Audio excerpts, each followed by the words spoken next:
आपण पहिल्यांदा कांदा भाजून घेतो तेलामध्ये, त्याच्यानंतर मग लसूण खोबरं आणि कोथिंबीरचं वाटण टाकतो. पण व्हिडिओ बनवायच्या नादात काय झालं माहिती आहे का, पहिले मी चुकून लसूण खोबरं कोथिंबीरचं वाटण टाकलं आणि त्याच्यामध्ये कांदा टाकला.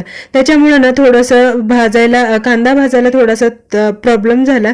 तर असो, आज बनवायची होती मोड आलेल्या मटकीची पातळ भाजी.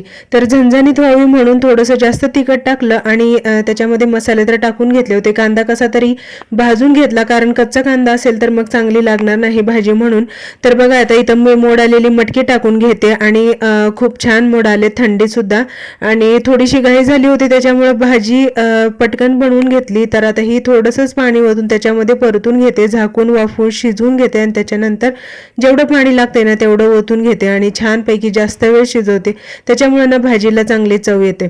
तर भाजी शिजते तोपर्यंत मला भाकरीला टाईम होता, पण किचन ओटा आधी क्लीन करून घेते. जेव्हा पण किचन खराब होतं ना तर मी पटकन ते काम झालं ना ते स्वच्छ करून घेते, म्हणजे बाकीची कामं पण लवकर उरकतात. चला आता माझी भाजी तयार होते आणि आपण भेटूया नंतरच्या व्हिडिओमध्ये. बाय.